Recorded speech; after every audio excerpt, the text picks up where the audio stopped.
도스토옙스키의 죄와 벌이라는 유명한 소설이 있습니다. 주인공은 라스콜리니코프라고 하는 대학을 중퇴한 가난해서 청년인데, 가난하다 보니까 전당포를 많이 이제 이용을 하게 됐습니다. 근데 그 전당포 주인이 아주 인정머리가 없는 나이 많은 노파였습니다. 어느 순간부터 이 나이 많은 전당포 주인을 라스콜리니코프가 미워하기 시작을 합니다. 아무리 봐도 세상에 유익할 것이 하나도 없는 사람이에요. 쓰레기 같은 사람이에요. 피해만 주는 사람이에요. 그래서 누가 저 사람 안 죽이나 그런 생각을 하다가 자기가 죽이기로 작정을 했습니다. 동생과 함께 살았는데 노파가 라자베타라고 하는 동생이 매주 목요일 날 어디를 간다는 걸 알았어요. 7시경에. 그래서 그 시간에 들어가서 도끼로 노파를 죽이게 되는데 어딜 가지 않았어요. 그날따라. 살 수 없이 증거를 없애기 위해서 동생까지도 죽여버린, 둘을 이제 살해를 한 거죠. 사람을 죽였으니까 불편하잖아요. 그런데 그 불안감이 찾아오고 두려움이 찾아올 때마다 끊임없이 자기 합리화를 합니다. 그 노파는 죽어야만 됐다. 세상에 쓸모없는 쓰레기였다. 그가 죽었다고 했을 때 아무도 안타깝게 여기지 않지 않았냐. 내가 그 노파를 잘 죽인 것이다. 그렇게 스스로를 위로하고 마치 아무 일도 없었던 듯이 세상을 살아갑니다. 뜻밖의 주변에 그를 돕는 이런저런 사람들이 나타나게 되어지고, 그리고 아주 가난한 중퇴생이었지만 나름 괜찮은 삶을 이제 살아가기 시작을 합니다. 그때마다 문득문득 떠올랐을 거 아니에요. 내가 사람을 죽였다. 내가 그 노파를 죽였다. 근데 그때마다 또 스스로를 위로하는 겁니다. 죽을 만한 사람이 죽은 거다. 누군가 정리를 했어야 되는 거다. 그러다가 가족의 생계를 위해서 매춘을 하고 있던 소냐라고 하는 정신이 맑은 그런 여인을 이제 만나게 됩니다. 사귀다가 이제 어느 날 자기 속내를 다 털어놨어요. 그랬더니 소냐가 자꾸만 권합니다. 자수하라고. 죄값을 치르자고. 내가 당신과 함께 하겠다고. 그래서 정말 자수를 합니다. 그리고 재판을 받아요. 근데 경찰들도 재판정에서도 재판관도 주인공을 많이 도와줍니다. 2사람을 죽였음에도 불구하고 8년형을 받아요. 그 시베리아로 가서 8년 동안 이제 죄값을 치르게 됩니다. 당연히 소냐가 라스콜리니코프를 찾아 따라와서 옥바라지를 해줍니다. 뭐 그런 얘기예요. 도스토옙스키가 여기서 하고 싶었던 말은 뭔가 하면, 지금 현재 주인공이 아무리 괜찮은 삶을 살아가고 있어도 어떤 식으로 자기의 살인을 합리화했어도 자기가 저지른 그 살인이라고 하는 무서운 행동을 아무리 잊으려고 했어도 노파를 죽인 그 순간 그는 뭐가 되었다? 살인자가 되었다는 거예요. 그는 살인자였다라고 하는 거죠. 내가 발설하지 않으면 아무도 알 수 없는 죄입니다. 그럼에도 불구하고 주인공은 살인자였다는 거죠.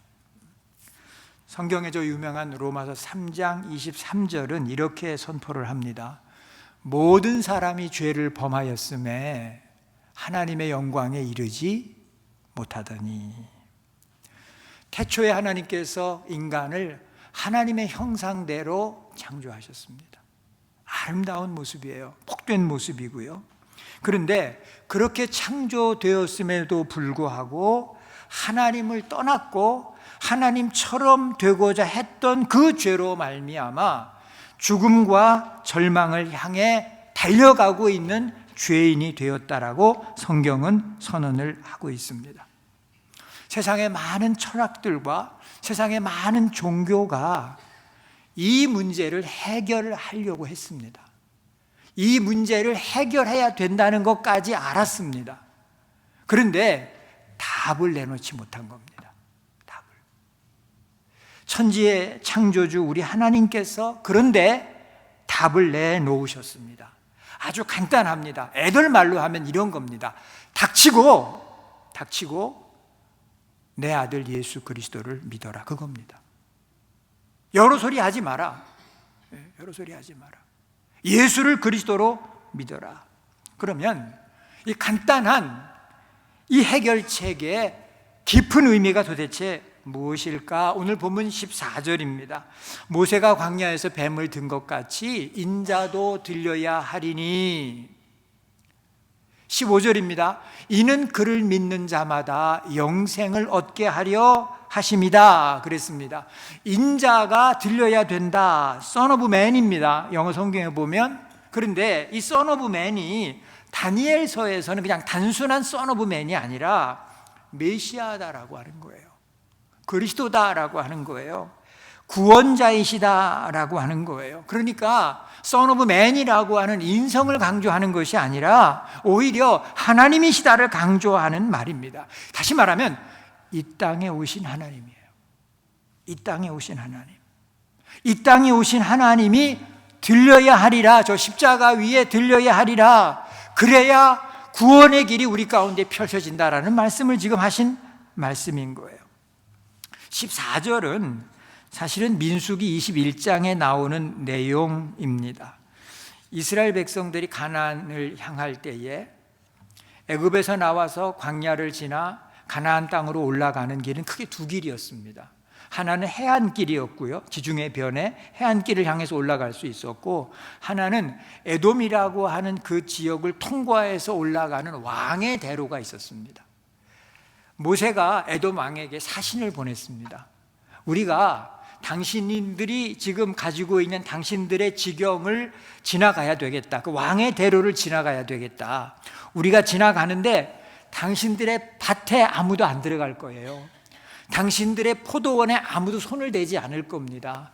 우리 백성들과 우리 가축들이 만약에 물을 마시게 되면 그 물값을 우리가 다 지불하겠습니다. 정중하게 부탁을 한 거예요. 그런데 에돔 왕이 이것을 거절합니다. 이 거절로 말미암아 이스라엘 백성과 에돔은 이렇게 틀어집니다. 아주 오랫동안 원수지간 같이 되어버리고 말아요.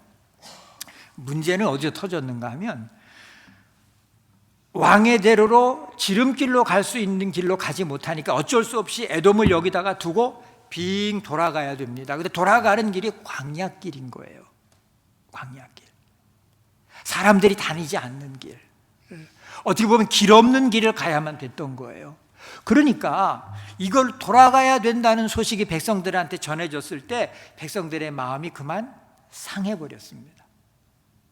그래서 그동안 꾹꾹 눌러왔던 불평과 불만이 툭툭툭 터져나오기 시작을 했습니다. 내용이 이런 겁니다. 애굽에서 먹을 거 걱정하지 않고 그렁그렁 살고 있었는데 모세 당신이 우리를 여기로 끌고 나와서 먹을 것도 없고 마실 물도 없고 위험천만한 이곳에서 결국은 우리를 이렇게 죽이는구나. 모세를 향한 원망인데 사실은 모세가 아니고 누구예요? 하나님을 향한 원망이 되어버린 거죠. 넘지 않아야 될 선을 그러면 저들이 넘습니다. 왜냐하면 여러분 꼭 기억하세요. 원망과 불평이라고 하는 것은 한번 나오기 시작하면요 거기 자꾸 살이 붙게 돼 있어. 줄어들지 않아요. 늘어나지. 어디까지 갔냐면 여기까지 간 거예요. 광야에 나와서 뭐 먹고 살았어요? 만나 먹고 살았잖아요. 만나. 그런데 그 만나 때문에 지금 여기 와서 생명부지하고 살고 있었어요. 그런데 뭐라고 얘기를 하는가 하면 만나를 가리켜서 하나님이 내려주시는데 아침마다 그 만나를 가리켜 뭐라고 얘기하는가 하면 이 하찮은 음식이 지겨워 죽겠다까지 갔어요. 그거 없으면 벌써 죽었어. 그런데 그 만나를 가리켜 저들이 뭐라고요? 하찮은 음식이라고 그러는 거예요. 하찮은 음식. 이 하찮은 음식 때문에 우리가 지겹다 이제는. 뭐예요? 선을 넘어도 아주 많이 넘은 거지. 모세를 향해서, 하나님을 향해서 하면 안 되는 말을 한 거예요. 하면 안 되는 말. 저들의 생명이 지금 거기에 달려 있었는데 뭐라고요? 그것들이 다 하찮았다 그 말이요. 하나님의 그 크신 은혜가 하찮았다 그 말이요. 하나님이 가만히 안 계셨습니다. 불뱀을 보내셨다고 되어 있습니다. 백성들을 물어제끼기 시작을 했습니다. 왜 불뱀이라고 이름이 붙었는가 하면 물리면 마치 불에 타는 듯한 고통을 느꼈기 때문에 그래서 불뱀이라고 한 거예요. 피해자가 늘어갑니다. 아버지도 물리고 딸도 물리고 형도 물리고 난리가 났습니다. 그러니까 그때 그들이 모세에게 쫓아와서 우리가 잘못했습니다. 우리가 당신을 원망하고 하나님 원망한 거 이거 잘못했습니다. 우리를 위해서 기도해 주세요. 그때 모세가 하나님 앞에 기도했습니다. 그랬더니 하나님께서 이런 명령을 내리셨어요. 구리를 가지고, 놋을 가지고 불뱀의 형상을 만들어서 장대에 높이 달아라. 모세에게 하신 말씀이에요. 백성들에게는 뭐라고 말씀하셨는가 하면 불뱀에 물린 사람들은 나와서 저 높이 장대에 높이 달린 구리뱀을 쳐다보아라. 그러면 살리라. 두 가지를 말씀하신 겁니다. 모세에게 죽어가고 있던, 뱀에 물려 죽어가고 있던 백성들에게. 자, 그러면 여기서 지금 백성들에게 시급한 문제가 무엇입니까? 해결해야 될 문제가 지금 무엇입니까? 그렇죠. 뱀에 물린 거 그거 빨리 정리하는 거죠. 그렇죠. 빨리 치료가 돼야죠. 그래야 죽지 않고 살아날 수 있으니까요. 그런데 여러분, 하나님은 그렇게 생각하지 않으셨어요. 하나님은 그거보다 더 시급한 게 있다라고 생각하신 거예요. 그 더 시급한 게 뭔가 하면 모세와 백성들을 원망하던 그 불평하던 백성들의 마음이 그게 먼저 바뀌어야 되는 거예요. 다시 말하면 뱀에 물렸다가 구리뱀 쳐다보고 나음을 입었다가 또 원망을 하고 또 불평을 하면 또 뱀에 물릴 거 아니냐 그 말이에요. 이게 무슨 말인가 하면 뱀에 꼭 물리지 않아도 뱀에 물린 것 같은 고통을 또 당하게 될 거 아니냐 그 말이에요. 그러니까 하나님 원하시는 것은 뭔가 하면 지금 불뱀이 물어대는 이 사건을 정리하시는 게 다가 아니고 그들의 죄의 문제, 그들이 원망하고 불평하고 있는 그 마음의 죄의 문제, 그것을 근본적으로 해결하기를 원하셨던 겁니다. 신명기 21장 23절에 보면 나무에 달린 자는 하나님께 저주를 받았다라고 했습니다. 놋뱀을, 구리뱀을 나무 장대에 달았다라고 하는 것은 저주받은 뱀을 매달았다라고 하는 겁니다. 그 저주받은 뱀은 사실은 쳐다볼 가치가 없는 거예요. 이게 무슨 황금으로 만든 것도 아니고 구리로 만드는 거예요. 그냥 놋 조각일 뿐입니다. 구리 조각일 뿐이에요. 예수님께서 우리에게 하시는 말씀은 이겁니다. 우리에게 구원이 오려면, 우리가 구원을 받으려면 바로 그 예수님에게 우리가 받아야 될 저주가 임해야 된다라고 하는 것을 말씀하신 겁니다. 광야에서 뱀이 들린 것처럼 나도 나무에 매달려, 이 나무에 매달려 저주를 받아야 된다. 그래야 너희가 고침받고, 그래야 너희가 진정으로 회복되어지고 영생을 얻게 될 것이다 라는 말씀을 하신 겁니다. 이 사건에서 몇 가지 짚을 것이 있습니다. 하나님께서는 그들에게 특별한 치료약을 만들어라 말씀하지 않으셨어요. 하나님은 그들에게 물린 사람들끼리 모여서 격리시켜라 이런 말씀하지 않으셨어요. 하나님은 그들에게 진영에 들어온 뱀의 꼬리를 잡아 바위에 매대기 쳐라 이런 말씀하지 않으셨어요. 하나님은 그들에게 장대에 높이 달린 뱀에게 제물을 바치며 그 앞에 절을 해라라고 하는 명령도 하지 않으셨어요. 그들이 받은 명령은 뭔가 하면 모세는 놋뱀을 만들어 장대 위에 매달고 불뱀에 물린 사람들은 그 장대 위에 매달린 그 구리뱀을 쳐다보아라. 어떻게 불뱀에 물린 사람들이 구원받을 수 있는지를 알려주신 거예요. 그 방법이 뭡니까? 모세가 매달아온 구리뱀을 쳐다보는 겁니다. 문제는 다른 방법이 없었다는 거예요.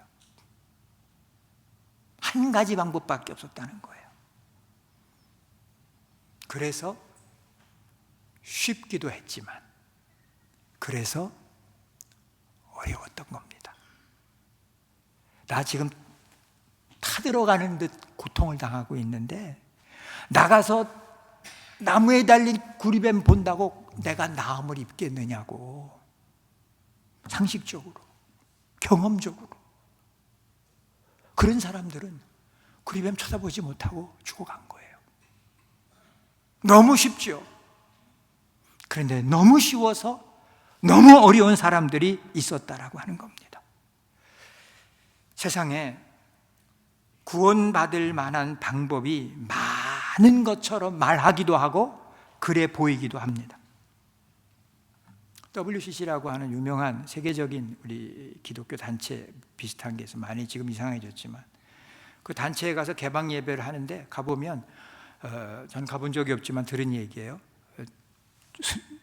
신부님들도 와 계시고, 여기 또 불교 스님들도 와 계시고, 여기 또 힌두교 성직자들도 와 있고, 여기 또 무당도 와 있고, 또 저기 뭐 이슬람 이맘들도 와 있고. 그게 WCC예요. World Church Council이라고 하는 건데요. 그 말은 무슨 말인지 아세요? 그 모든 종교에 다 구원이 있다, 그런 말이에요. 우리 교단은 거기에 가입하지 않았습니다. 미국에는 침례교단이 거기에 가입하지 않았습니다. 우리는 원웨이입니다. 하나님이 정하신 길 하나입니다. 여러 길 중에 하나라고 하면 굉장히 톨러런스해 보입니다. 굉장히 관용적인 것 같습니다. 여러분, 죽도 아니고 밥도 아닙니다. 우리는 하나님이 정하신 한 길, 구원의 길은 하나님이 정하신 한 길, 우리가 보기에 아무리 훌륭해 보이고 아무리 멋져 보이고 아무리 그럴듯해 보여도 그거 아무리 쳐다봐야 거기에는 구원이 없습니다. 하나님이 정해주신 방법대로야만 거기에 구원이 있는 줄로 믿습니다. 이 말은 무슨 말인가 하면, 놀랍게도 이런 말입니다. 믿음으로 구원을 받는다는 말은 무슨 말인가 하면, 아무리 무서운 죄를 지었어도 믿으면 구원받을 수 있다는 얘기예요. 이 세상에서 아무리 하찮은 사람이라고 해도 저가 믿으면 구원받을 수 있다라고 하는 거예요. 그게 뭔가 하면 우리 기독교의 구원입니다. 하나님이 정하신 방법, 그건 뭔가 하면 바로 그의 아들 예수를 나의 구세주로 믿는 것입니다. 모세에게 이렇게 말씀하셨어요. 물린 자마다 그것을 보면 살리라. 물린 자마다 예수 그리스도를 나의 구세주로 영접하는 그 순간 우리는 구원을 받고 영생을 얻게 되는 줄로 믿습니다. 젊은이들이 부르는 찬양 가운데 이런 찬양이 있어요. One way, Jesus. 맞습니다. One way인 줄로 믿습니다. 16절입니다. 하나님이 세상을 이처럼 사랑하라 독생자를 주셨으니 이는 그를 믿는 자마다 멸망하지 않고 영생을 얻게 하려 하심이라.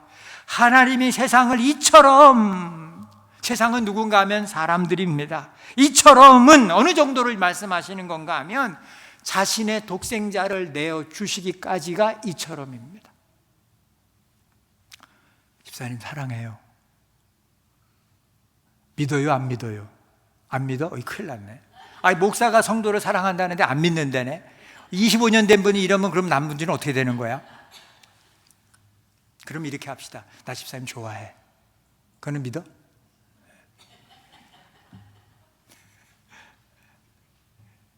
그런데 말입니다.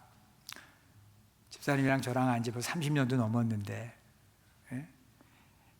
집사님 사랑하고 참 존경도 하고 참 좋아하고, 그런데 말입니다, 집사님을 구하자고 우리 아들을 내놓을 수는 없어. 야, it's true. 권사님 구하자고 내 딸 내놓을 수는 없어.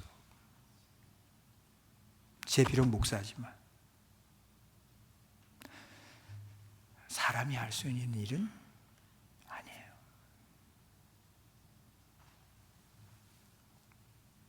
우리가 달려야 될 저 저주의 자리에 존귀하신 하나님의 아들이 달리셨습니다. 그렇게 내주신 거예요. 이걸 뭐라 그래요? 놀라운 은혜라 그래요. Amazing Grace라고 그래요.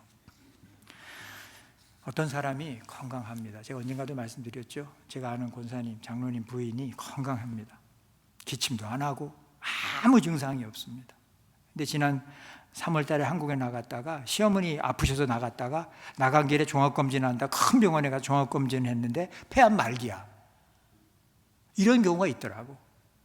기침을 했다거나 뭐 피곤했다거나 뭐 어디가 안 좋았다거나 그랬으면 이해가 돼. 그런 증상이 하나도 없었는데 폐암인데 말기래.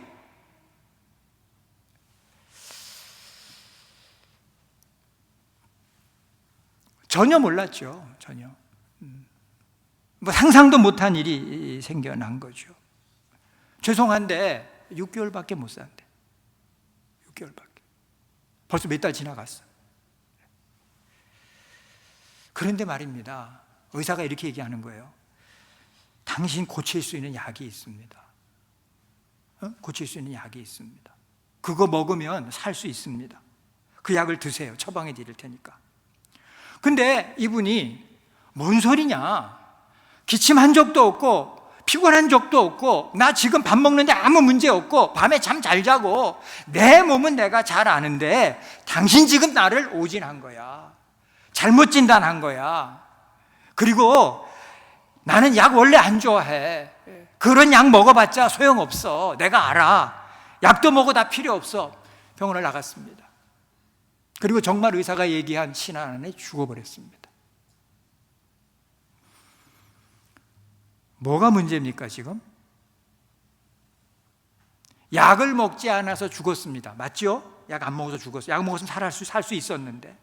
근데 여러분, 더 근본적인 원인이 있습니다. 이 사람이 왜 죽었습니까? 뭐 때문에 죽었습니까? 병 때문에 죽은 거예요. 병.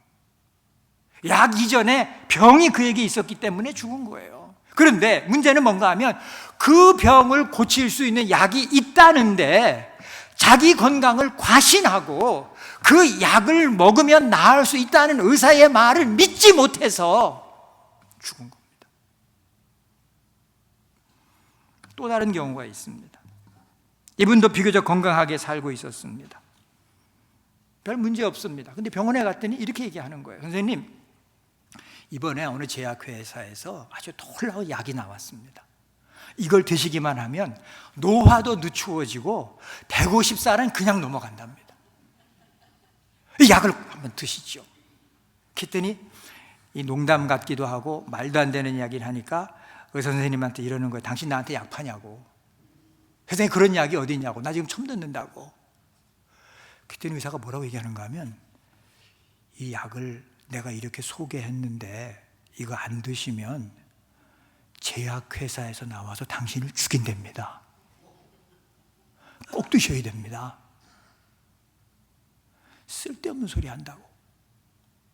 별 이상한 의사가 다 있다고 집에 왔어요. 근데 한 2달 있다가 정말 제약회사에서 사람을 보낸 거야. 죽여버린 거야. 아이고. 어디나 교회 가나 이런 분들이 꼭 계세요. 박자를, 추임새를 탁탁 넣어주신, 아이고.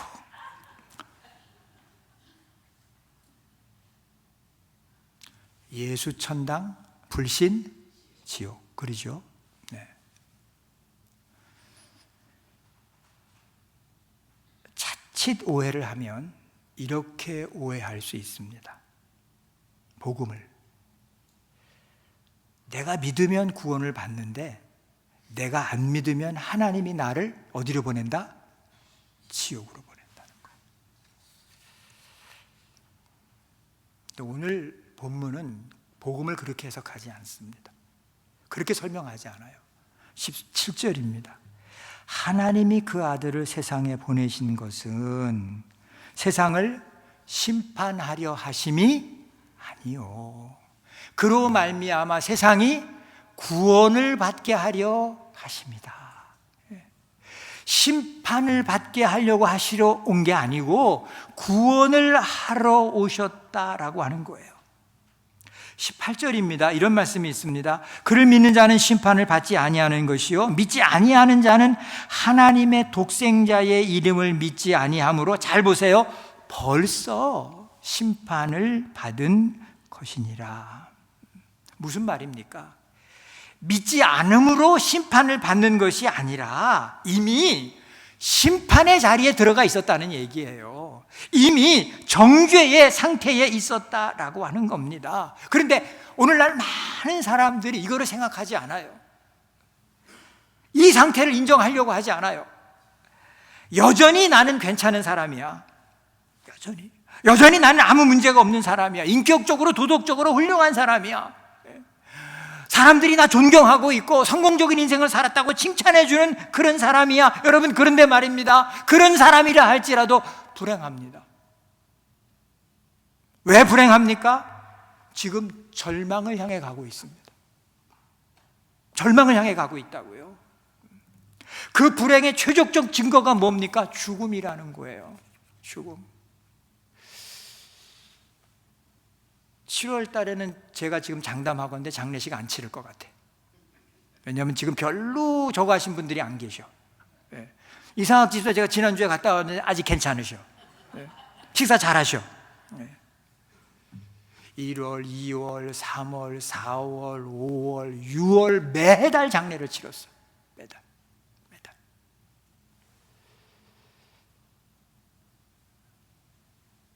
믿지 아니하는 사람들은 이미 심판을 받았다라는 말씀의 그 뜻은 뭔가 하면, 모두가 살아있는데 지금, 그런데 어디를 향해 달려가고 있다?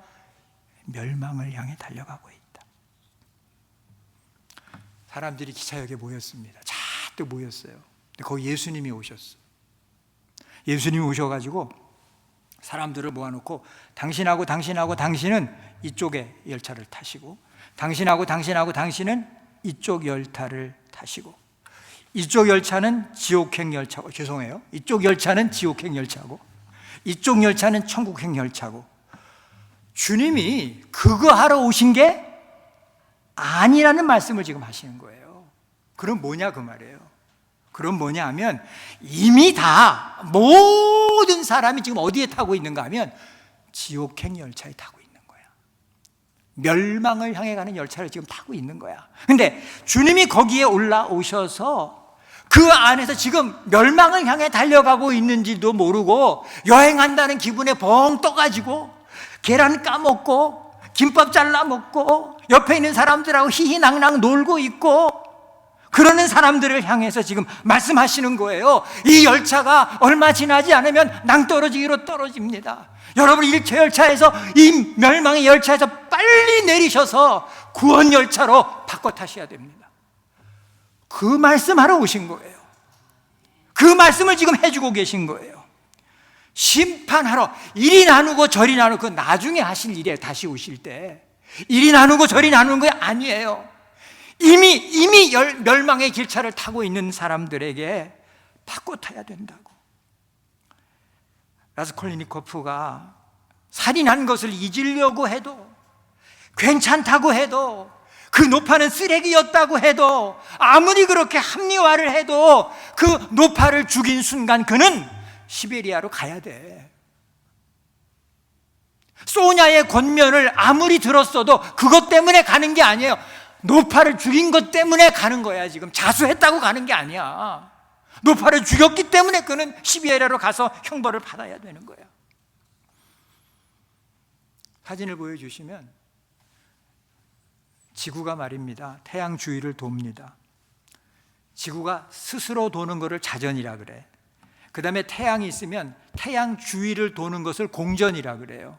근데 지구가, 이걸 제가 어떻게 알았겠어, 구글에 나오니까 아는 거지, 이 돌아요. 얼마나 빨리 도는가 하면 시속 1670km로 돌아요. 1670km. 한국 갔다 올 때 여러분 비행기 타시죠? 그게 시속 600마일에서 한 700마일? 그 정도 되죠. 굉장히 빠른 거죠. 근데 그거보다 더 빨라. 이렇게 도는 거야. 그리고 태양의 주위를 도는 공전 속도는 시속 10만 킬로야. 우리가 속한 태양계가 은하계에서 돌고 있어요. 그 은하계에서 도는 속도는 시속 33만 킬로야.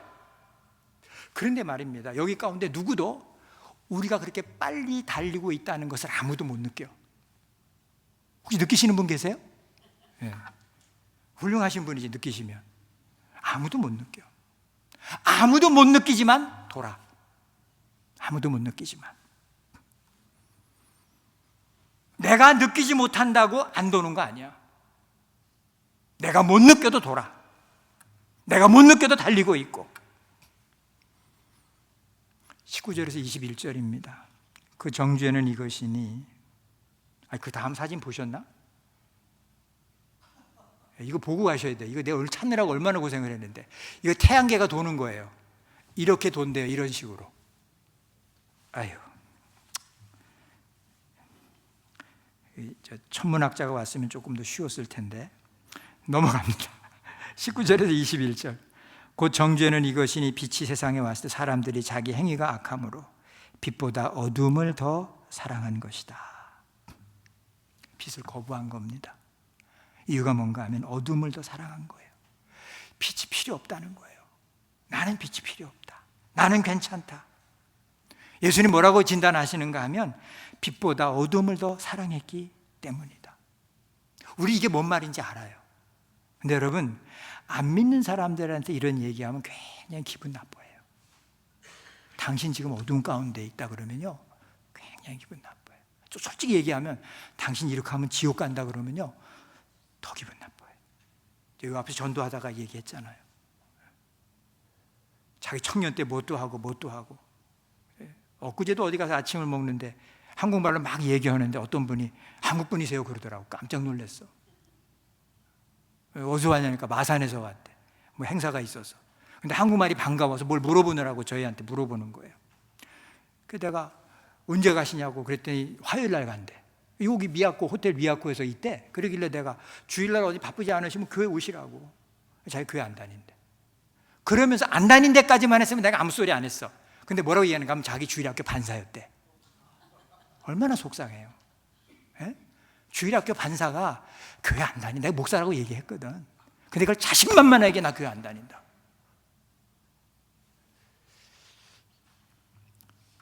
지옥 간다고 그러려다가 내가 처음 보는 사람한테 요 앞에서 전도하다 그랬다고 그랬잖아. 그랬더니 그분이 뭐라 그랬다고? 우티게 되겠지요 뭐 그랬다고 그랬잖아. 뭐가 우티게 돼? 우티게 되긴. 그런 거예요 여러분. 그렇다고요. 어둠 속에 있습니다. 어둠 속에. 그 어둠이 뭡니까? 어둠이 뭘 의미하는 겁니까? 여러분, 인간이 하나님 앞에서 지을 수 있는 가장 큰 죄가 도대체 무엇입니까? 살인죄입니까? 더러운 성범죄입니까? 도둑질입니까? 남의 집안 다 풍비박산 내는 사기죄입니까? 여러 가지 있을 수 있습니다. 그런데 성경이 말하는 인간이 하나님 앞에 지을 수 있는 가장 큰 죄는 뭔가 하면 하나님 떠난 겁니다. 하나님 떠난 거예요. 누가복음 15장에 보면 탕자의 비유가 나옵니다. 아버지가 아직 돌아가실 기미도 보이지 않는데 아버지한테 들어가서 뭐라 그래요? 나한테 줄 유산을 미리 달라 그래. 그 말은 무슨 말이냐면 관용구예요. 아버지 빨리 죽으라는 얘기야. 할 말이에요. 살아계신 아버지한테 가가지고 아버지 빨리 죽으라고, 나한테 줄 유산 내놓으라고. 그 유산을 받아가지고 다 돈으로 바꿔가지고 그걸 가지고 먼 나라에 가서 전부 다 탕진한 죄, 맹굴에 빠져 살았던 죄, 술과 약에 취해서 방탕한 죄, 얼마나 큰 죄들입니까?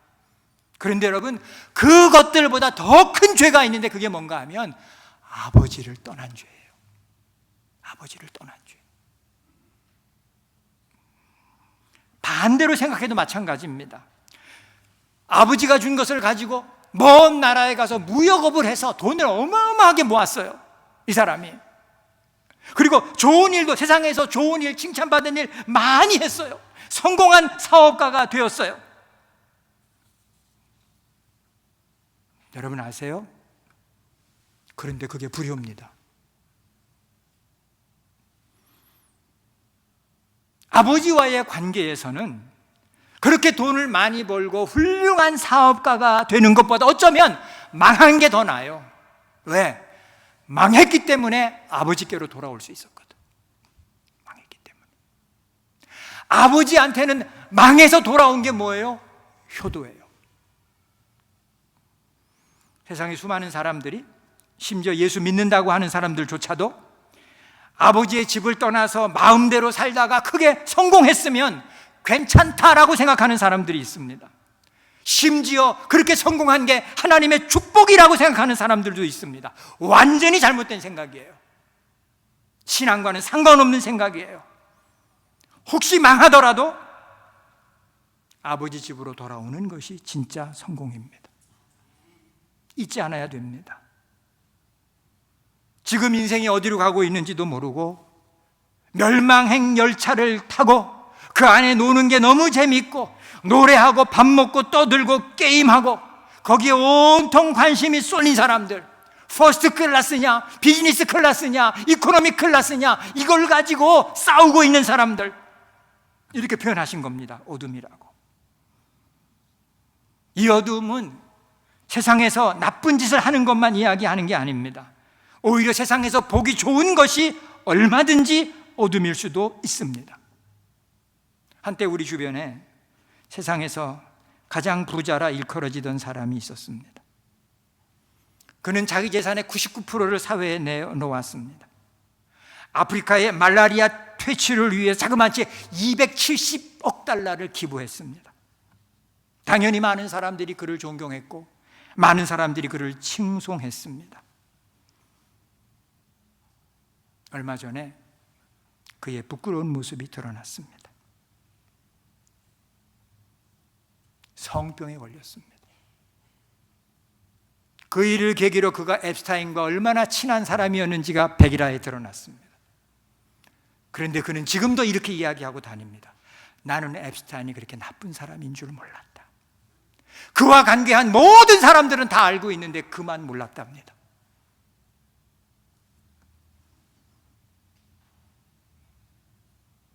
세상에 그런 사람들이 얼마나 많은지요. 멸망의 기차에서 내릴 마음이 전혀 없습니다.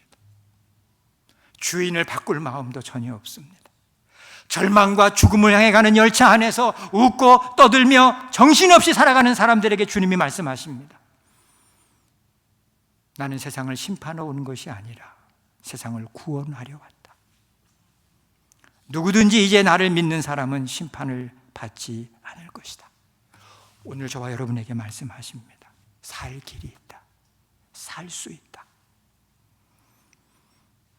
지난 2000년 동안 우리 신앙의 선배들은 이것을 증언했습니다. 이것을 위해 목숨을 걸었습니다.